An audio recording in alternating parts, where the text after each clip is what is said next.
Welcome to Flawless Shoe Reviews. Today we're comparing the New Balance Rebel V4 versus the V5. There's been some major changes to the midsole and the fit on top. I'm going to break these down so you have a better idea if it's worth upgrading. So first of all, if we look at the midsole on the V5, we've got the PEBA EVA blended midsole, which is roughly 80% EVA, 20% PEBA. So it feels completely different underfoot compared to the V4. And that's partly got to do with the increased stack height. So we've got 35 mils in the rear foot, 29 in the forefoot, giving you a 6 mil drop. So we have 5 mils more cushioning underneath your heel. So when you initiate contact with the ground, it's a lot softer, a lot bouncier than what we experienced in the V4.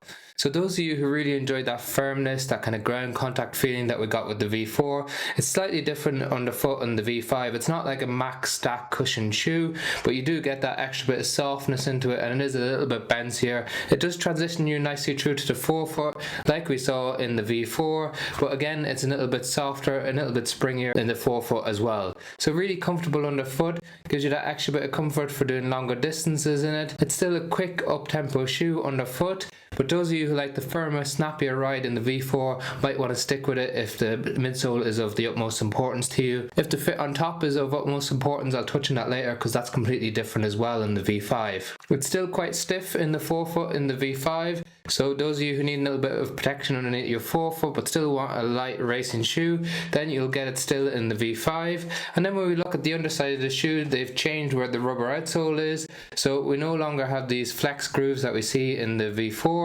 Instead we've got a lot more padding and coverage underneath the V5.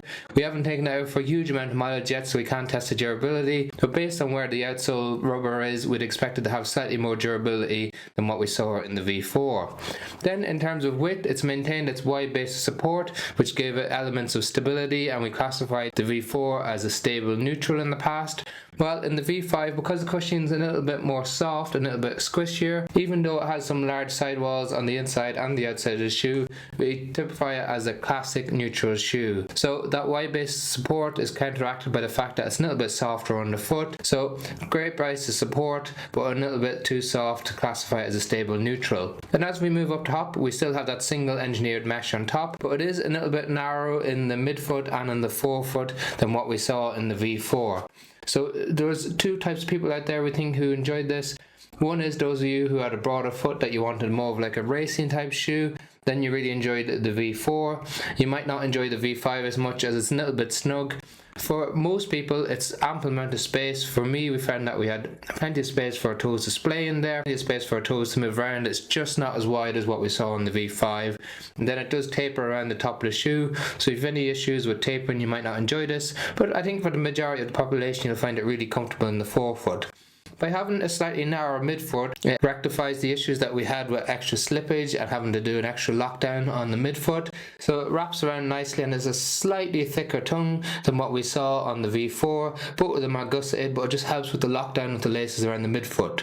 We've also got more padding around the heel cup on the V5, and it's a little bit stiffer with a slightly plastic heel counter on the back of the shoe to add that extra element of rigidity. So coupled up with the padding and the narrower fit, a slightly thicker tongue gives you a much better lockdown in the heel to midfoot than what we saw in the V4. But again, if you have a broader foot throughout the whole foot, you might not enjoy that in the V5. When we look at the weight, we've got a slightly heavier shoe in the V5 than the V4, mainly due to the extra stack height on the shoe.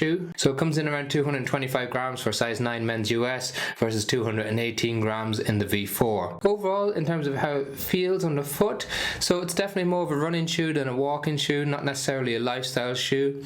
It's really good for those middle distance runs, so half marathon up to marathon distance, tempo runs, faster workouts. It can handle all of that. When you're going for a shorter 5k race pace, it's maybe not as fast as some other shoes out there on the market, but it can definitely do a job if you want to do it all shoe that does shorter distance running and longer distance running. The bouncier feel to it does add extra elements of comfort. It does still transition nicely from the back to the front of the shoe, similar to what we felt in the V4. So moving more towards a more Maximus type shoe, but not quite there yet.